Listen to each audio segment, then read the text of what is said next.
We're going to have a UFC fight. We're going to have a UFC fight. Think of this, on the grounds of the White House. We have a lot of land there. We're going to build a little, we're not. Dana's going to do it. Dana's great, one of a kind. Going to have a UFC fight, championship fight, full fight, like 20, 25,000 people. And we're going to do that as part of 250 also. We're going to have some incredible events, some professional events, some amateur events. But the UFC fight's going to be a big deal too. Yo, just wanted to wish you all a very happy and proud 4th of July. Hope you guys were safe this year and that no one lost any fingers or anything like that. Dutch. Donald Trump just recently said that the White House will host a UFC event. In the meantime, Jon Jones has changed his mind in a strange way. He's left the door open for him to come back to the UFC. Jon said that his decision to quit was not a real one, and he is now going back to fight.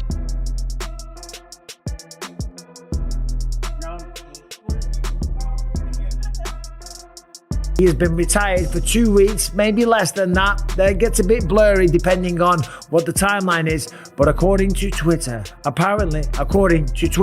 his Twitter, not general hearsay, Jon Jones has unretired. That is Jones said, but didn't name Aspinall, that he had just returned to the testing pool after a break of about 2 weeks.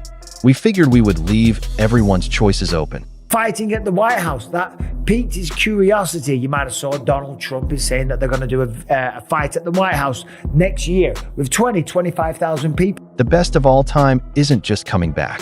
He wants an important stage in history. Jon Jones has announced his desire to fight at the White House UFC event. The clearest sign yet. That Bones is coming back for a showdown that will define his legacy. Of course, Trump talking about a fight at the White House. We're going to have a UFC fight. Think of this, on the grounds of the White House. Yeah, okay, maybe that's it. I don't think it is that. I do think that he would want to fight at the White House, and I'm sure that every single fighter is going to want to do that. A lot of them are raising their hands. Conor McGregor's put his hand up. Michael Chandler's interested. Strickland's definitely going to want to be there. Mr. 1776 himself. That's like a gun store. Yeah, and then again. So I put this. How do you usually go on That's the seagull I showed you last week. I picked this. See this. And Jon Jones, of course, him versus Tom Aspinall, England versus USA, 1776, all over again at the White House. Unbelievable. Of course, that should be top of the bill, right? Shortly after, Jones claimed to be back in the UFC's drug testing pool, suggesting a possible comeback fight. On July 4th, former UFC heavyweight champion Jon Jones took to social media to send a passionate and patriotic message to his fans. Yo, just wanted to wish you all a very happy and proud 4th of July.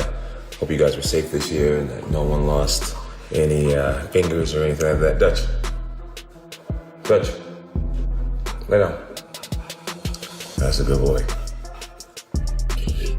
USA. The UFC EDP website says that Jones was tested twice in 2025. Bones were checked 5 times in 2024 and 13 times in 2023. Returning to the testing pool would allow Jones to return to competition more fast if he want to fight again in the future. Despite this, Tom Aspinall has returned, and he only wants to fight.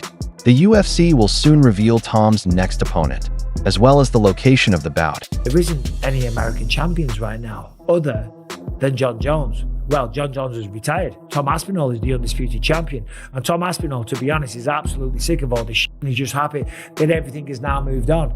Tom Aspinall has a new opponent and a location. Apparently it's going to get announced soon.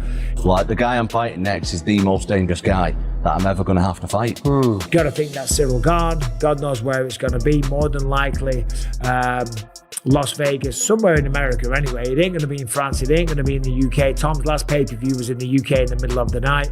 It's going to be in America on prime time. That's for damn sure. Probably Cyril. Jon Jones doesn't have to fight anymore. Not for money, legacy, or praise. He is already a legend, living his best life. There's a lot of people in, old school fans that still very, very much support Jon Jones and still look at his legacy as the person that was one of the greatest to ever do it. That's without a shadow of a doubt. That beat generations of champions. But there's a lot of people that are talking shit. I don't think it's people talking shit. online that's going to influence him to come out of retirement in 2 weeks. I think maybe he went out to Thailand, he was enjoying himself, he got carried away with things, and maybe some people were in his ear. I don't know, I wasn't there. Maybe people were saying, listen, you don't need this anymore, you've been there, done it, you've got the t-shirt. And he's out there and he's in Thailand and he's just having the time of his life, and he's like, you know what, I don't need this, because the reality of the matter is he doesn't need fight. At 36 years old, Jones has already achieved more than most boxers could ever hope for. He became UFC light heavyweight title at the age of 23. He boasts amazing wins over legends such as Daniel Cormier, Lyoto Machida, Rampage Jackson, Shogun Rua, and others. He advanced to heavyweight and defeated Serial in under 3 minutes to win the title. In addition, he is largely known as the best MMA fighter of all time. However, Michael Bisping believes that fighting at the White House cannot have had a big effect on Jon Jones' choice to reverse course. Still, there could be other choices. But I am leaving a lot of money on the table. And of course, maybe now because Jon has got a new opponent, right? There's going to be more footage on him. There's going to be more tape to study. There's going to be a potential for Tom to get beat, for him to have more miles on the clock, and he can come out and fight the winner. And potentially that be at the White House. I think it'd be very short-sighted if it was just him fighting at the White House. I don't think that's enough. Given how he speaks about his career and how much he treasures it, I don't think a location, all jokes aside, I don't think a location like the White House or anywhere on planet Earth is going to be enough to influence his decision. And maybe Jon Jones still has more to prove. Yes, this is Tom Aspinall. Jones' sudden retirement after a long wait to face Tom leads to the only conclusion that he is terrified of the young, powerful, fresh-blood boxer, Tom Aspinall, who has the potential to beat him and tarnish his reputation. But he wants to show all the naysayers that he is still the best of all time. I think it's something much deeper. I think it's him just kind of realizing and coming back and being around his team and thinking, you know what? I've still got something to give. I've still got something to prove to the world. I've still got to show Tom Aspinall that I can beat him. And he's not just going to show Tom, he's going to show the entire MMA community, fan base, UFC, MMA, fight fans all over the world. Because it does look like you walked away and ducked Tom Aspinall. Now, the whole MMA world, including fans and UFC analysts, thinks Jon Jones is avoiding a battle with Tom Aspinall, who is the most dangerous opponent in the heavyweight division today. But rather than battle Tom, Jon chooses to withdraw. This generated issues, with some thinking if Jon thinks Tom to be too risky and would rather retire without facing him. Jon has nothing more to show, yet his silence on Aspinall is causing people to talk. But there's a lot of people thinking he avoided the first true test at heavyweight. Somebody with well-rounded skills, with knockout power, that is younger, that is bigger, that is faster, that is agile, that can wrestle and knows jiu-jitsu, that can do it all. The first time you came up against somebody like that, you walked away from the sport. That's not a good look. And maybe that is what has been eating away at him inside ever since he told the UFC, I'm going to walk away. Now, it is a quick U-turn. This must be one of the shortest retirements in the history of the UFC, okay? Or in all combat sports. 2 weeks? 2 weeks ago he retired. You've got to confirm, by the way, that you want to get taken out of the testing pool. Now it's time to reveal Donald Trump's most important UFC news yet. As a result, only the fights that spectators want to watch will take place. Dana White will decide on the fight card, or fans can vote on social media to pick the major events. So the UFC will start a new era with the fan in charge. Of course, there's a lot of people out there that are talking shit. The leftist media, they're all out there going, oh my God, this is crazy. They've gone full idiocracy. Look, listen, it's a bit of fun. It's a great sport. Donald Trump loves it, and he's loved the UFC for years. And I'll tell you what, if they put on a UFC event at the White House, I want to be there. If I was competing, I would have loved to compete at the White House. I'm very lucky I fought all over the world on almost every single continent. To fight at the White House, that would be unbelievable. It is all because of Donald Trump. He is leading the UFC into a bold new age. He wants these mega fights even more than fans do. With his leadership, the Octagon will create the ideal battles that we all desired. From legacy rematches to super fights that felt like dream. Trump and Dana White, they have a very close friendship. Dana White, who has done some job back in the early days when the UFC was kind of struggling to get into arenas and venues and struggling to get cable TV deals and stuff like that, Donald Trump was a big supporter. He would allow the UFC events to take place at the Trump Taj Mahal. I think that was in Atlantic City, UFC 30. Okay, so it goes back a very long way. And Trump loves it, as we know. He's at a lot of the UFC events now, and he's there, he's watching the prelims, he's watching the main cards, he can break down the fights, and when he walks into the building, I am telling you, the place goes mental. How are you going to do that? Madison Square Garden only holds 20,000 people. Listen, if they've got the land, they've got the money, they've got the know-how, they've got the resources, they've got the fighters. If anyone can do it, it's Donald Trump and Dana White. So bet your bottom dollar, 2026, we might get a UFC event at the White House, which would be absolutely insane. So, who would fight on that card? Of course, as I mentioned, a few fighters are already volunteering their services. Conor McGregor has put his hand up. Michael Chandler said, let's do this. There's a lot of people. Hey, I'm not surprised. So let's start with it. Main event. Main event at the White House, UFC, whatever. You don't give it a number. You just call it UFC White House or UFC America. The White House Octagon has just received its first iconic headliner. None other than UFC heavyweight King Jon Jones has finally put his name to the roster. Following Trump's rocky UFC takeover, Bones suggested that he will fight again.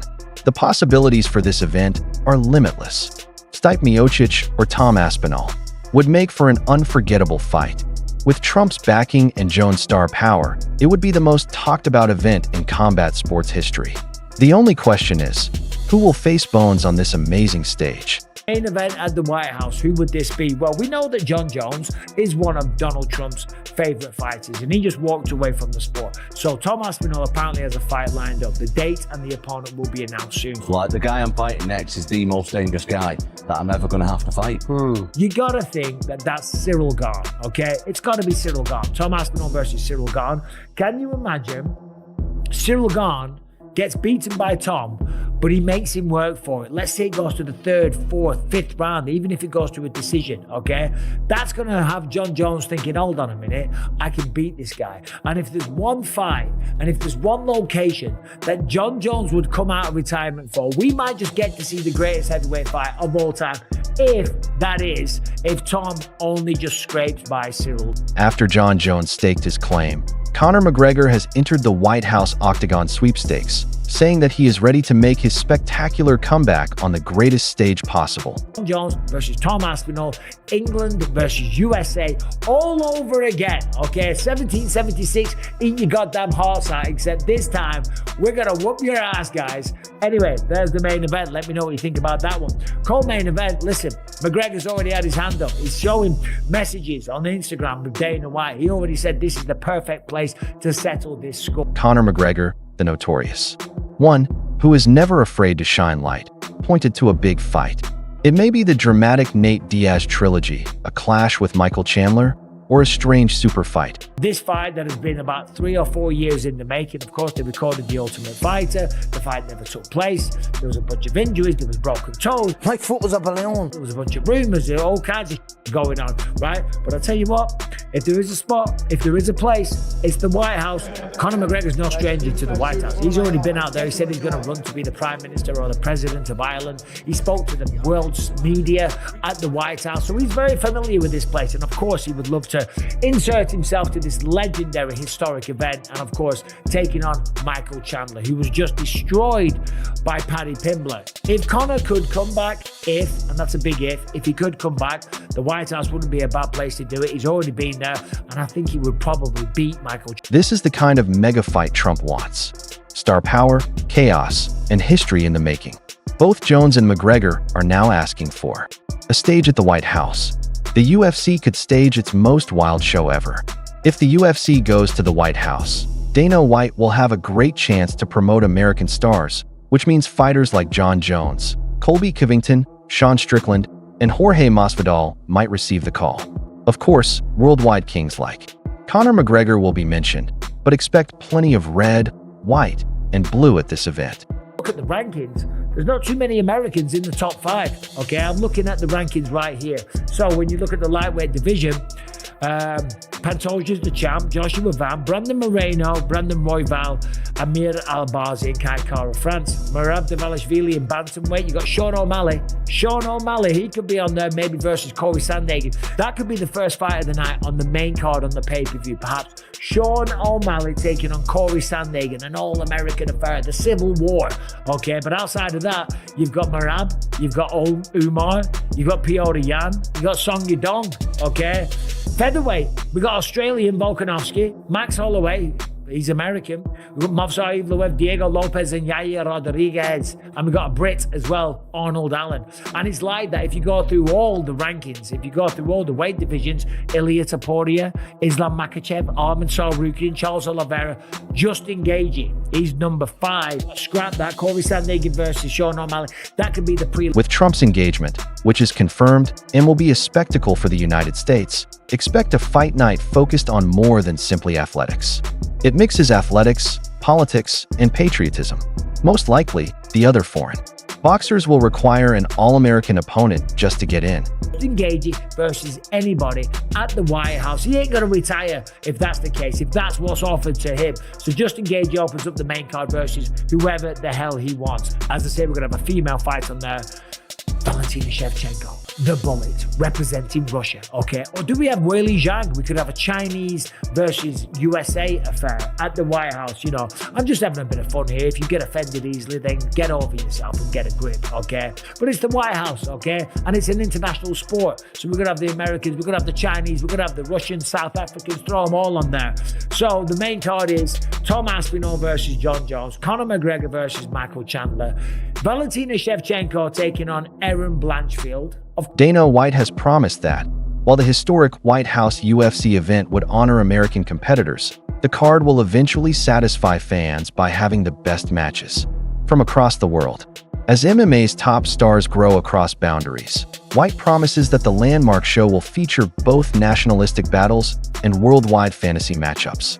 From Jon Jones defending his heavyweight title to Conor McGregor's return to championship, fights against top fighters throughout the world, including Israel Adesanya and Alexander Volkanovski.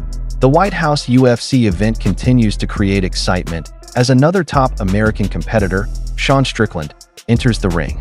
The outspoken former middleweight champion, known for his no-holds-barred fighting style and contagious, unfiltered personality that has inspired him to compete in that manner, has publicly stated his desire to fight on what could be the most historic show in MMA history. We got to have Sean Strickland on there. Sean Strickland, Captain 1776 himself.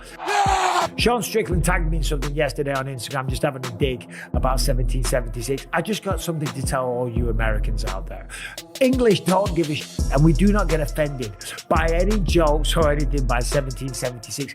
Listen, I get it. You're very proud of your victory. Good for you. Well done, but you still speak our language. And England, we're very good at giving independence back, okay? At one point, we ruled the world, you know, and then we just gave it all back because we couldn't be bothered with the headaches. But still, we got to have Sean Strickland on there. Sean Strickland versus, who did I say here? Oh, Israel Adesanya. They've been talking about doing that rematch. Izzy said recently, that's the one that he wants to get back. So show Israel Adesanya versus Sean Strickland, another international affair involving the real American Sean Strickland, man. This is the land of the free. I eat McDonald's and Strickland adds another intriguing layer to the already stacked card by being involved in a possible rematch with Israel Adesanya, or, if fate has it, facing another American contender, where King of the Hill is determining who will champion the sport itself, or with Dricus du Plessis if he defeats Khamzat Chimaev. On the other hand, returning to Jon Jones. He might be coming out of retirement to fight Tom Aspinall.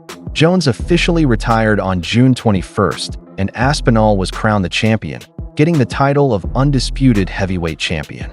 UFC CEO Dana White had pledged on several occasions that the super fight would take place, but later stated that he couldn't do much more because it was Jones' choice not to go through with it. Weeks after announcing his retirement, and despite several posts accusing him of ducking, Jones does not appear to be done fighting.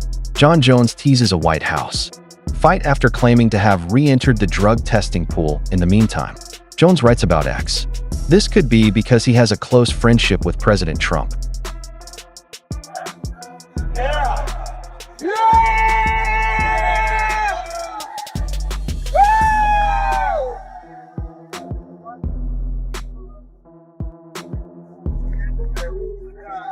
Conor wasn't there. There was no nerves you added to this event. So nervous. I'm so glad that This ensures that the promotion lives up to the larger-than-life, biggest in UFC history expectations by combining the spectacle of red, white, and blue with the international popularity that has transformed MMA into a global carnival, while remaining true to Donald Trump's initial proposal of simply giving the fans what they want, based on the words of championship fights rather than the fighters' nationalities. The bottom line is this. While it is clear that this will take place at the White House, the Octagon belongs to the entire world. As the White House UFC event takes form, Jon Jones is ready to cement his reputation in the most remarkable setting possible. Whether he fights a legendary great in Stipe Mio, defends his title against a hungry new champion in Tom Aspinall, or meets a surprise opponent in the form of a super fight, Jones' presence ensures that it will be more than just a fight night. The countdown to combat sports history has started. The stage is set. The fighters are ready. The entire world is watching. But the real question is whether Jon Jones will secure his GOAT image beneath the White House lights. What foreign celebrity will steal the show? Can America's best rise to the occasion? This is more than just an event. It marks a watershed moment in the history of combat sports. Who are you cheering for when the Octagon hits the White House? Leave your guesses below and stay